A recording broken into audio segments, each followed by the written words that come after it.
প্রাচীন মিশর এমন একটি দেশ যার প্রতিটা কোণে লুকিয়ে রয়েছে রহস্য আর আশ্চর্য। যখন কোনো ব্যক্তি প্রাচীন মিশর সম্পর্কে চিন্তা করে, সর্বপ্রথম তার চোখের সামনে ভেসে ওঠে মিশরের পিরামিড। তবে নিঃসন্দেহে পিরামিডই মিশরের সবথেকে জনপ্রিয় আকর্ষণ। কিন্তু আপনি যদি ভেবে থাকেন ৪,৫০০ বছর পূর্বে নির্মাণ করা পিরামিডই প্রাচীন মিশরের সবথেকে প্রথম স্থাপত্য, তাহলে আপনার ধারণা ভুল। কারণ মিশরে আরও একটি বিস্ময়কর স্থাপনা রয়েছে যা দ্য গ্রেট পিরামিডের থেকেও অনেক বেশি পুরাতন। The great springs of Giza নামে পরিচিত এই ভাস্কর্যটিকে এমন এক সভ্যতার মানুষেরা বানিয়েছিল যাদের সম্পর্কে ইতিহাসে কোনো রেকর্ডই নেই। মিশরে মরুভূমির মাঝে বসে থাকা ২৪০ ফিট লম্বা আর ৬৬ ফিট চওড়া the great springs of Giza এমন এক প্রাচীনকালের সিংহ যার মাথা মানুষের মতো। এর মতো রহস্যময় জিনিস সত্য পৃথিবীতে আর দুটো নেই। মনে করা হয় এই স্প্রিংসকে ফেরো খাফরের জন্যই ২৫০০ খ্রিস্টপূর্বে নির্মাণ করা হয়েছিল। পরবর্তীতে এই স্প্রিংসটি বালিতে চাপা পড়ে যায় আর এরপর থেকে মূর্তিটি মানুষের নজর থেকে গায়েব হয়ে যায়। কিন্তু ১৮১৭ সালে সর্বপ্রথম মডার্ন আর্কিওলজিস্টরা এই মূর্তিটিকে বালি থেকে খুঁজে বের করে। তবে তারা এর সব গোপন রহস্য উদ্ধার করতে পারেনি। যেমন এর মাথায় একটি গর্ত রয়েছে, কিন্তু কেউ জানে না এই গর্ত কি উদ্দেশ্যে তৈরি করা হয়েছিল। ১৬শ শতাব্দীতে একজন ট্রাভেলার লিখেছিলেন যে একজন পাত্রী নাকি এর মাথা দিয়ে ভিতরে প্রবেশ করেছিল। ভিতরে যখন সে কথা বলছিল, স্পিংসটিও নাকি তার সঙ্গে কথা বলছিল। আবার কারোর মতে অষ্টাদশ শতাব্দীতে নাকি কিছু গবেষকরা এর মাথায় গর্ত তৈরি করার চেষ্টা করে, কিন্তু কিছুটা ড্রিল করার পর তারা কাজ থামিয়ে দেয় যাতে স্পিংসটি ড্যামেজ না হয়। আবার কারো মতে এর মাথায় একটি সোনার মুকুট ছিল, তাই এই গর্তটি দেখা যাচ্ছে। ১৯২৬ সাল পর্যন্ত স্পিংসের মাথার গর্তটিকে নিয়ে অসংখ্য রিসার্চাররা গবেষণা করে, কিন্তু তাদের কারোর কাছে সঠিক উত্তর ছিল না। ১৯২৮ সালে এই গর্তটিকে মেটাল হেডস দিয়ে বন্ধ করে দেওয়া হয়। ওই বছরই আর্কিওলজিস্টরা বালি থেকে সম্পূর্ণ মূর্তিটিকে খনন করে বের করে, আর হঠাৎ তারা এর এক সাইডে একটি গর্ত দেখতে পায়।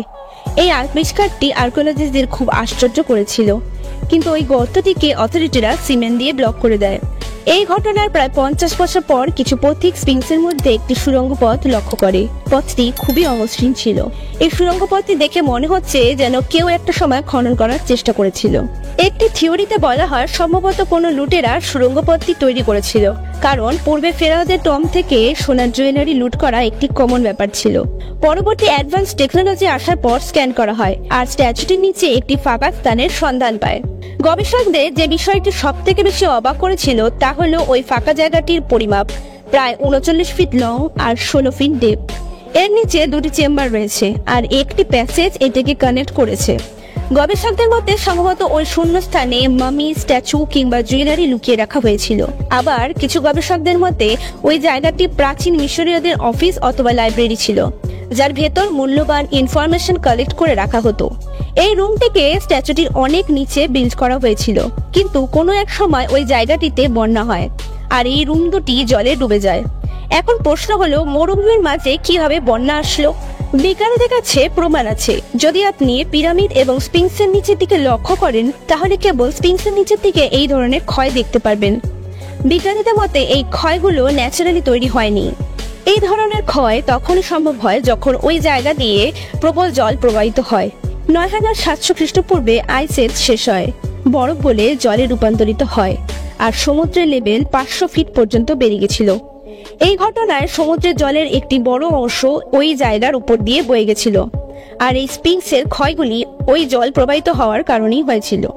এই ঘটনাটি প্রমাণ করে যদি পিরামিডকে ৪৫০০ বছর আগে প্রাচীন মিশরীয়রা নির্মাণ করে, তাহলে প্রাচীন স্পিংস ১০,০০০ থেকে ১২,০০০ পূর্বে অথবা তারও পূর্বে এমন এক উন্নত সভ্যতা মানুষ নির্মাণ করেছিল যাদের সম্পর্কে ইতিহাসে কোনো তথ্যই নেই। হয়তো মিশরীয়রা স্পিংসটিকে তৈরি অবস্থায় পেয়েছিল।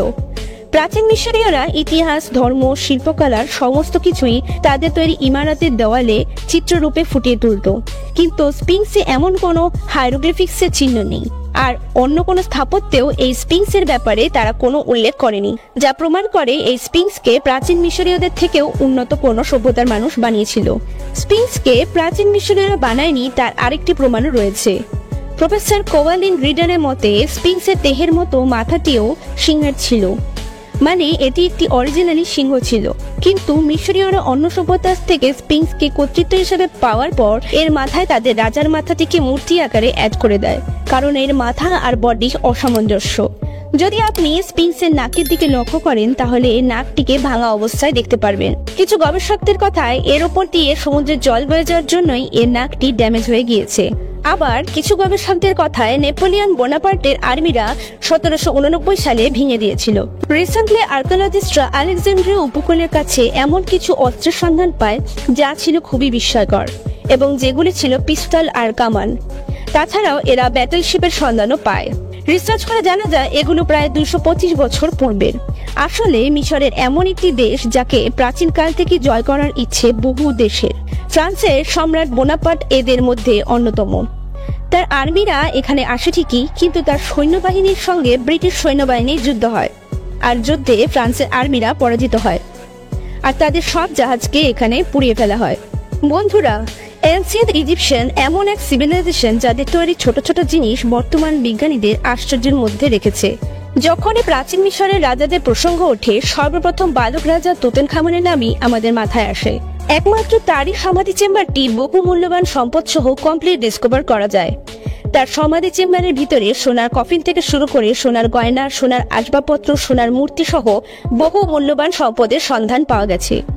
কিন্তু তার সমাধি চেম্বারে আরো এমন একটি মূল্যবান জিনিস সন্ধান পাওয়া গেছিল যা ছিল সেই যুগের ফেরারি কার। এই চেম্বারের মধ্যে 6টি পৃথক সাইজের রথ রয়েছে। এই রথগুলি ছিল সেই যুগের সবচেয়ে অ্যাডভান্স টেকনোলজি। এর চাকাগুলিকে এমনভাবে তৈরি করা হয়েছিল যেন কাঠের কাঠামোর রিয়েল টায়ার। তাছাড়াও এর মধ্যে 6টি কাঠের স্পোকও রয়েছে, যা নিশ্চিত করে রথটি অমসৃণ জায়গা দিয়েও নিশ্চিন্তে চলতে পারবে। ঘন্টায় 25 মাইল গতিবেগে চলা এই রথটিকে তুতেনখামুন খুব সহজেই হ্যান্ডেল করতে পারত। তবে তুতেনখামুনের মৃত্যু আজও একটি রহস্যজনক ঘটনা। কিছু গবেষকদের মতে সম্ভবত এই রথ থেকে পড়ে গিয়ে তার মৃত্যু হয়েছিল। প্রাচীন মিশরে রথকে কেবল ট্রান্সপোর্টেশনের মাধ্যম হিসেবেই ব্যবহার করা হতো না, বরং এগুলো ছিল সেই সময়কার যুগের ভয়ঙ্কর অস্ত্র। ঠিক বর্তমান যুদ্ধের ট্যাঙ্কের মতো এরাও এই রথে করে যুদ্ধ করত। তাই যুদ্ধরথ নির্মাণের জন্য ফেরাও রামেসিস II এর একটি গোটা ফ্যাক্টরি ছিল। ঠিক মডার্ন যুগের মতোই এর প্রত্যেকটি পার্টকে সেপারেটলি ফ্যাক্টরিতে তৈরি করা হতো। এরপর অন্য একটি কারখানায় এগুলোকে সেট করার জন্য পাঠানো হতো, আর সেখানে পুরোপুরি রথগুলি তৈরি হতো যুদ্ধক্ষেত্রের জন্য। বন্ধুরা, আপনারা হয়তো আজ পর্যন্ত অসংখ্য মামি দেখেছেন, কিন্তু কখনো কি ষাঁড়ের মামি দেখেছেন? প্রাচীন মিশরীয়রা ষাঁড়দের দেবতা হিসেবে গণ্য করত। এই সময় এপিস বুল নামে এমন এক দুর্লভ প্রজাতির ষাঁড় ছিল যাকে প্রাচীন মিশরে কেবল 2 থেকে 3টি পাওয়া গেছিল, আর যাকে তারা দেবতা হিসেবে পুজো করত।